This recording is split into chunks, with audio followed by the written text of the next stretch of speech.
Ang programang ito ay hatid sa inyo ng Air 21. Sagot ko, padala mo!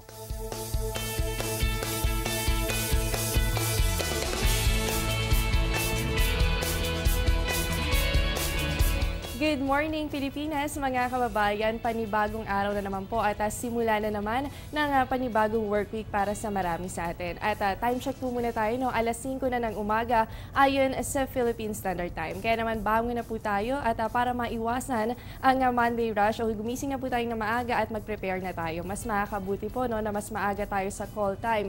At least meron tayong time to prepare and breathe, ika nga. At syempre po, bago natin simulan ang panibagong araw, alamin muna natin yung latest weather condition. So samahan niyo na po kami dito sa Panahon TV. Pwede niyo rin kaming mapanood via live streaming sa www.ptv.ph. Live mula sa Pag-asa Weather and Flood Forecasting Center. Ako po ang inyong makakasama, ang inyong weather body, Jessie Basco. At sa puntong ito, alamin na po muna natin ang ilang astronomical data mula sa Pag-asa.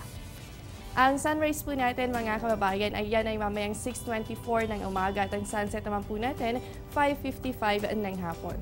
Samantala, ang moonrise naman natin yan ay 4:36 ng hapon at ang moonset po natin ay 4:48 ng umaga at yan po ay merong 95% illumination.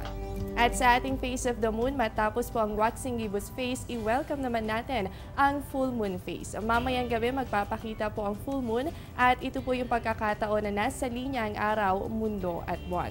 Direktang natatamaan ng sinag ng araw ang buwan, kaya naman ito po ay fully illuminated. At ayon sa Pag-asa, dahil mataas o malakas ang gravitational pull ng buwan during full moon event, magdudulot po ito ng mas mataas na tide level sa ating karagatan. Narito naman po ang tidal prediction along Manila Bay courtesy of Namria. Ang high tide po natin ay nasa 1.03 meters at 9:12 ng gabi at ang low tide po natin ay nasa negative 0.13 meters alas 5 po yan ng umaga. Magbabalik pa po kami matapos lamang ang ilang paalala.